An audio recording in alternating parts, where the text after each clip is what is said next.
क्या हो यदि आप लोगों को पहाड़ों में कैद कर दिया जाए और आपके पास वापस जाने का कोई रास्ता ना हो। इस मूवी में भी कुछ ऐसा ही होता है। एक अनजान लड़के को कुछ लोग पहाड़ों में कैद कर देते हैं, फिर उसके साथ वहाँ वो होता है जो आप लोगों ने कभी सोचा भी नहीं होगा। सो कहानी की शुरुआत होती है, हमें एक फोटोग्राफर दिखाया जाता है जिसका नाम वियंडम स्टोन है, जो कि अस्त होते हुए सूर्य की कुछ पिक्चर्स निकालने के लिए आता है। पिक्चर्स और वीडियो शूटिंग के बाद धीरे धीरे सूर्य भी अस्त होने लगता है, लेकिन उसे सूर्य अस्त होने से पहले ही अपनी कार तक पहुँचना होता है, जिससे अपने से थोड़ी दूर पर खड़ा किया हुआ होता है। ज्यों ही सारी पिक्चर्स कलेक्ट होती है, त्यों ही वो अपनी कार की तरफ निकलने लगता है। तभी इसे इन सुनसान पहाड़ों में एक रोता हुआ बच्चा नजर आता है, लेकिन उसे ये समझ नहीं आ रहा कि इन सुनसान पहाड़ों में बिना माता पिता के ये बच्चा क्या कर रहा है। तभी स्टोन के पूछने पर वो बताता है कि वो यहाँ खो गया है और उसके माता पिता भी नहीं मिल रहे हैं। फिर वो बच्चा उठकर जिस तरफ उसके माता पिता गए हैं उसी तरफ बिना कुछ बोले वो चलने लगता है। स्टोन के काफी रोकने पर भी नहीं रुकता है। इन सुनसान इलाकों में बच्चे को अकेला छोड़ना स्टोन को थोड़ा रिस्की लगता है, इसीलिए वो भी उसके पीछे चलने लगता है। लेकिन आखिरकार धीरे धीरे अंधेरा भी होने लगता है और स्टोन भी अपनी कार से काफी दूर आ चुका होता है, लेकिन वो बच्चा अभी भी रुकने का नाम भी नहीं ले रहा है। इसीलिए थक हार कर स्टोन को ही रुकना पड़ता है और वापस अपनी कार तक जाने का डिसाइड करता है। उस बच्चे का पीछा करते करते हुए वो अपनी कार को खोने की कगार पर हो गया था। उसे नहीं पता होता है कि मैं किधर जाऊं और कहां जाऊं, लेकिन तभी वो बच्चा स्टोन को देखकर मुस्कुराने लगता है। तभी स्टोन भी उसे देखकर बोलता है कि एक काली है, मुस्कुरा क्यों रहा है। तभी स्टोन ये देखकर समझ जाता है कि और न हो कुछ न कुछ दाल में जरूर काला है, ये किसी की चाल भी हो सकती है। इसीलिए स्टोन वापस अपनी कार की ओर जाने लगता है, लेकिन उसे काफी देर हो चुकी थी और घना अंधेरा भी हो जाता है। इसीलिए वो आज रात यहीं पे बिताने का डिसाइड करता है। तभी उसे कुछ आवाज सुनाई देती है और उन आवाजों का पीछा करते हुए उनकी तरफ जाने लगता है। वहीं वो देखता है कि एक बहुत ही गहरी खाई होती है, जिसमें उसे एक घर भी नजर आता है, जिससे वो सोचता है कि यहाँ पर मुझे कुछ मदद मिल सकती है। इसी मदद की आशा से एक लंबी सीढ़ी से वह नीचे की ओर जाने लगता है और उस घर के दरवाजे को नॉक करता है। बार बार नॉक करने के बावजूद भी उसे कोई रिस्पॉन्स नहीं मिलता है। इसी कारण थक हार कर वो दरवाजे को खोल ही देता है। दरवाजा खोलते ही वो एक सुंदर लड़की को देखता है जो खाना बनाने में बिजी होती है और उसे पता सब कुछ होता है, और वो स्टोन को बोलती है कि अंदर आ जाओ और हाथ मुंह धो लो, तब तक मैं भी आपके लिए खाना परोस देती हूँ। ये सुनते ही स्टोन के तो हाल बेहाल हो जाते हैं और वो शॉक्ड हो जाता है और बोलता है कि हैं, इसे कैसे पता मैं आने वाला हूँ। तभी स्टोन उससे बोलता है कि यहाँ मैं खो गया हूँ, मुझे लगा कि यहाँ मुझे कुछ मदद मिल सकती है, इसीलिए मैं यहाँ आ गया। फिर वो लड़की स्टोन को अपना नाम अलीना बताती है और वो स्टोन को बताती है कि यहाँ मैं अकेली ही रहती हूँ, बिल्कुल तुम्हारी तरह। ये सुनते ही स्टोन एक बार और अचंभित हो जाता है, कहता है कि मेरी माँ, मैं तो अभी अभी यहाँ आया हूँ, तो मेरी तरह कैसे हो गई। फिर अलीना उसे खाने के लिए इन्वाइट करती है और उसे भी भूख लगी थी, इसीलिए बिना शर्माए खाने के लिए बैठ जाता है और उसे सारी बातें बताने लगता है कि वे कैसे आया और कैसे यहाँ फंस गया। लेकिन अलीना उसकी बातों में कोई दिलचस्पी नहीं लेती है और अपने खाने को खत्म करने में लग जाती है। फिर वो स्टोन को कहती है कि रात बहुत हो गई है, तुम चाहो तो यहीं सो सकते हो।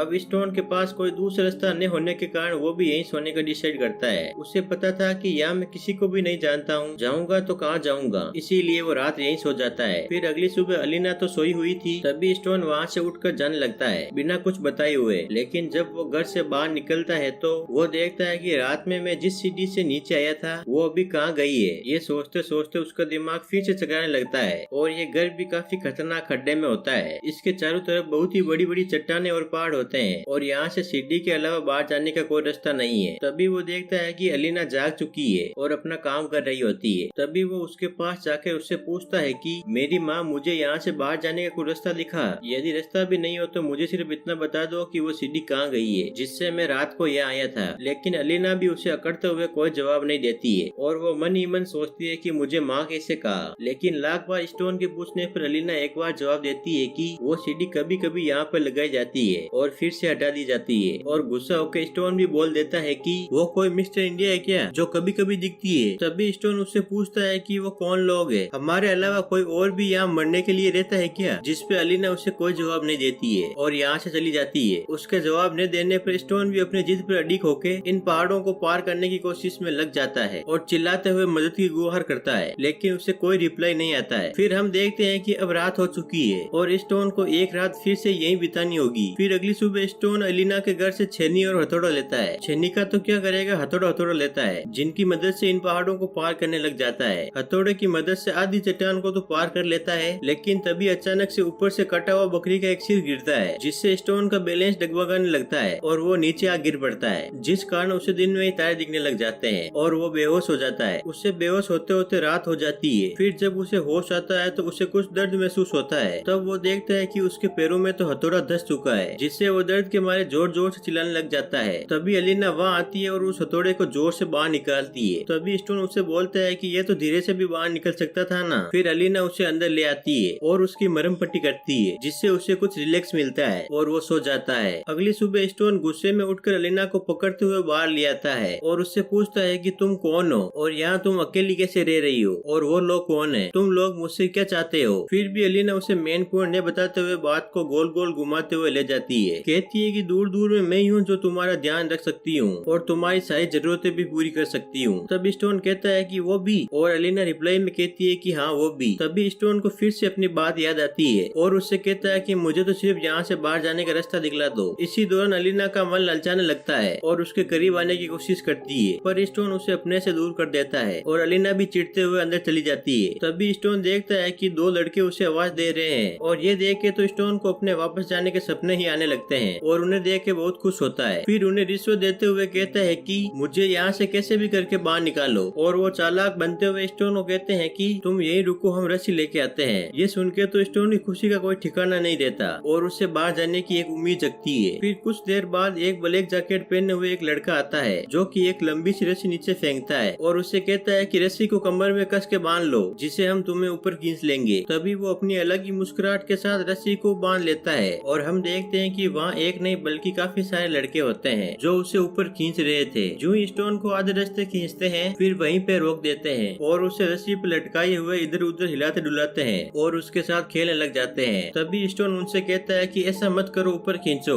मगर वो नहीं रुकते हैं, जिससे स्टोन चट्टान से बहुत जोर से टकराता है और चोट लगने की वजह से वो बेहोश हो जाता है। वहीं इतना शोर शराबा सुन के अलीना बाहर आती है और उन लड़कों को डांटती है और कहती है कि कोई ऐसा करता है क्या भला। फिर सीन शिफ्ट होता है नाइट में, जहाँ स्टोन अपने जख्म के कारण बेड पे लेटा हुआ होता है। जो ही उसे होश आता है तो वो फिर से बाहर जाने के बारे में सोचते हुए नीचे गिर जाता है, जिसके बाद अलीना उसके पास जाके उसे समझाती है कि तुम अपनी जिद छोड़ो, ऐसा मत करो और अंदर चल के आराम करो। ये लड़के तो कभी कभी मेरे साथ भी ऐसा कर देते हैं और अब तुम मान लो कि तुम यहाँ से नहीं जा सकते हो, वही तुम्हारे लिए बेटर होगा। फिर हम देखते हैं कि अब अलीना और स्टोन की काफी अच्छी बॉन्डिंग हो जाती है और वो दोनों एक दूसरे का दुख सुख में काफी साथ देते हैं। अब स्टोन को भी धीरे धीरे विश्वास होने लगता है कि वह अब कभी भी यहाँ से बाहर नहीं जा सकता है और अब वह भी अलीना की बात मान लेता है और उसके कामों में हाथ बटाने लग जाता है। बट इनके लिए एक बात तो अच्छी होती है, वो ये कि वो लड़के इन्हें जरूरत का सामान प्रोवाइड कराते रहते हैं और अब अलीना और स्टोन भी एक पति पत्नी की तरह रहने लगते हैं, जैसे मानो कि दो लोगों की एक हैप्पी फैमिली हो। वो उसे खाना बनाकर देती है और उसके कपड़े भी धोती है और उसकी हर जरूरत का ध्यान रखती है। अब स्टोन को भी ध्यान था कि मैं यहाँ से तो जाने से रहा, इसीलिए अलीना और खुद के लिए सब्जियां उगाता है। फिर कुछ दिनों बाद वही लड़के उसे और सामान प्रोवाइड कराते हैं, जिनमें उन्हें अल्कोहल भी दी जाती है और स्टोन उस रात बहुत ड्रिंक करता है, जिस कारण वे दोनों एक दूसरे के करीब आने लगते हैं और इंटीमेट हो जाते हैं। अब धीरे धीरे कुछ समय ऐसे ही बीतता जाता है और स्टोन खुद को एक्टिव रखने के लिए कुछ न कुछ एक्सरसाइज करता रहता है। फिर एक दिन वे भी दिन आ जाता है जब अलीना प्रेग्नेंट होती है और वो ये सब स्टोन को बताती है। ये बात सुनकर स्टोन तुरंत उठ खड़ा होता है और बोलता है कि ऐसा नहीं हो सकता है। तभी अलीना बोलती है कि ऐसा नहीं हो सकता मतलब क्या, इंटीमेट हुए तो ऐसा तो होगा ना। तभी स्टोन उसे कहता है कि ये सब तुम्हारी गलती है, लेकिन अलीना रिप्लाई में कहती है कि इसमें तुम्हारा भी सहयोग था ना,